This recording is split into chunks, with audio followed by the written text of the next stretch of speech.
Hi, welcome. Today I am going to share with you how to start sourdough.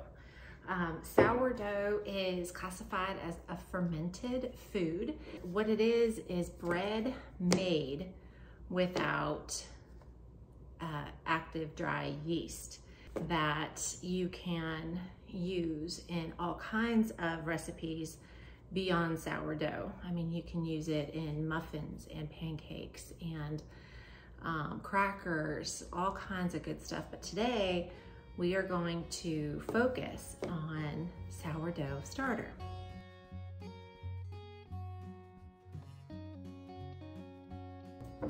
This week has been an exciting week because I have ordered my seeds from my seed catalogs, and I was super excited that Baker Creek had a sourdough starter.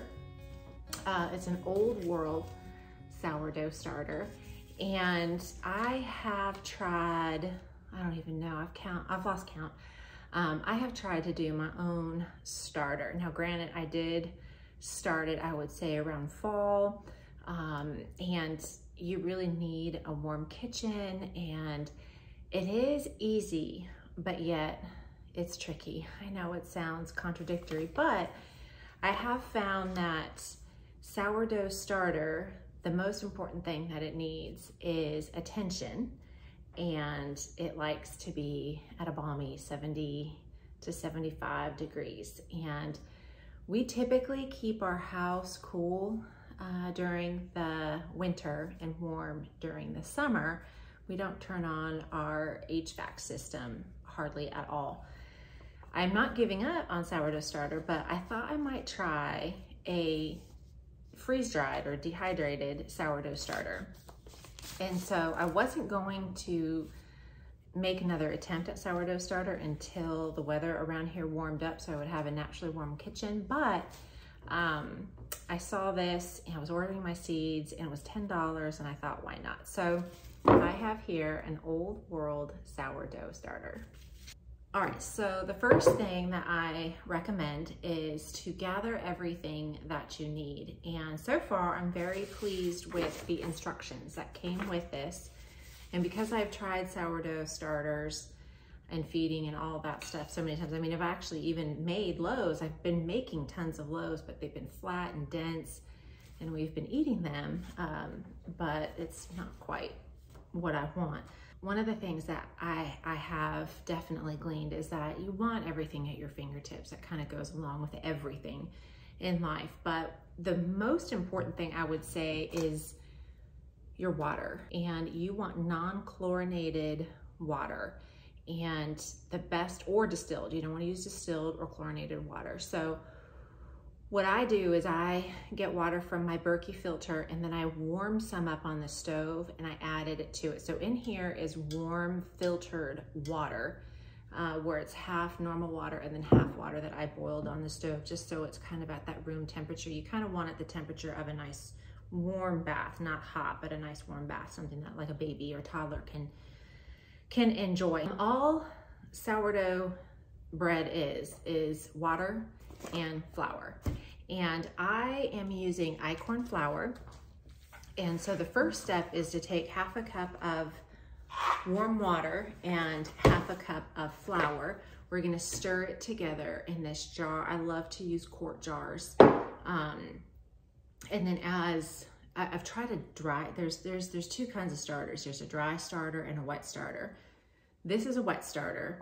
I have tried dry starters. Maybe that's my problem. I don't know. So I am going to try a wet starter. So this actually is the first time I've ever really nurtured a wet starter. But I like einkorn flour.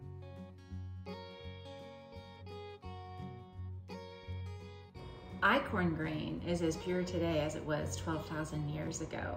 Modern grains were bred for greater yields and higher gluten, while einkorn has remained true to its origin and has a higher protein. So Jovial Foods is an Italian company, and I've used their flour. I buy their crackers and their pasta and stuff, and I really like the company. And with the high protein count, if you have gluten sensitivities, this is the best bread that you can put in your body. It's a fermented sourdough and a high protein Icorn non-hybridized grain. So with that, we're gonna go ahead and start. I've got, I bought Icorn in bulk and I put it in my Mylar bags, and I was hoping I had just a regular jovial bag so I didn't have to bust into my bag here, but that's not the case. Ugh. These food prep is a real big thing for me right now, and just making sure that if anything happened, we have, ooh, I need scissors. So these Mylar bags preserve food much in the way that canning does. And so I buy my flour in bulk, and then I break it down into these bags. But I didn't mean to break into this one quite so soon, but okay. All right, so this calls for 1/2 cup of flour.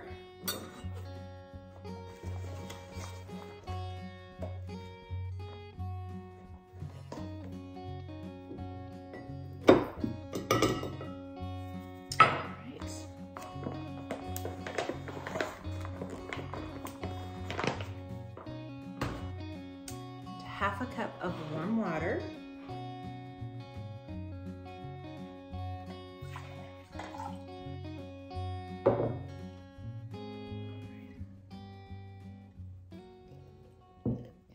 And then I recommend using glass. Well, you're not supposed to use metal. And so using glass and wood utensils is best because this stuff gets really tacky. It's almost like a cement, and it can be very difficult to get off of metal. So it's easier to clean glass and wood with how tacky this gets. And then this is the sweet little packaging that they sent it in, but this is actually the dry starter. And I am going to take it out and add it to my 1/2 cup of flour and 1/2 cup of water.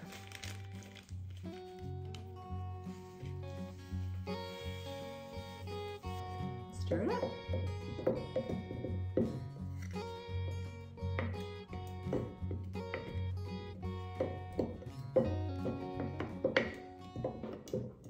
We are gonna let this sit for 24 hours at room temperature. I'm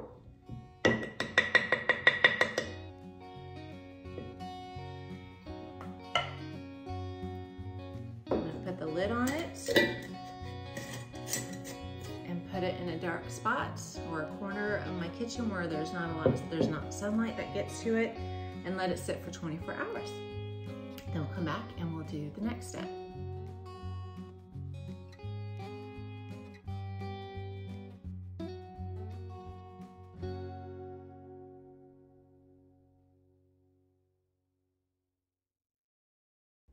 Good evening, welcome to day 2. So it's around 6 o'clock at night. I've gone and I've checked my starter. I'm seeing some little pinpoint size bubbles in there with a little bit of liquid, which is fine. And I am adding 1/2 cup of Icorn flour, and then I will add 1/2 cup of filtered water, and I am going to stir that together in the starter with my wood spoon, and then we are going to cover it and let it stand about 12 hours at room temperature. And when that is done, I should see more tiny little bubbles and maybe some foam. We are going to repeat this a couple of times, 2 or 3 times, and then we will move on to the next stage.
So we have completed 3 rounds of half a cup of water and half a cup of flour mixed and left to sit for 12 hours. We've done 3 rounds of that.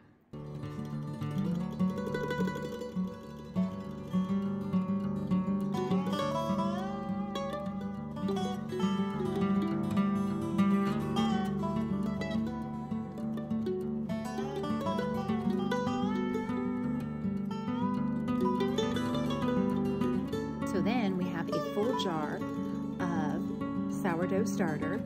We will now take a half a cup of starter, put it in another container, and we can discard the rest. We fed ours to the chicken. You can also make various recipes with the sourdough discard. But to the half a cup of starter in our new container, we added 3/4 cup of flour and a half a cup of water. Mix it together, and we're going to let that stand at room temperature for 8 to 10 hours. This time the bubbles should be bigger and the starter will have risen a bit.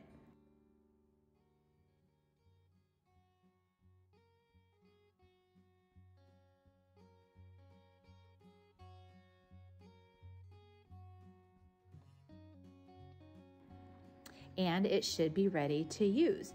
Don't use all of the starter ever. You always want to save back at least 3/4 of a cup so you can feed it and make more. So now you've got the mother starter, also known as mama. So when you're not using your mama, you can go ahead and put your mother starter in the refrigerator until you are ready to use it or feed it. When you're ready to feed mama or your mother starter, you're gonna add 3/4 cups of warm water and a cup of flour and mix it together. You're gonna cover her up for 6 to 10 hours. And if you're ready to make bread at that point, then you're gonna take out 1 cup and cover the rest and place in the fridge until next time.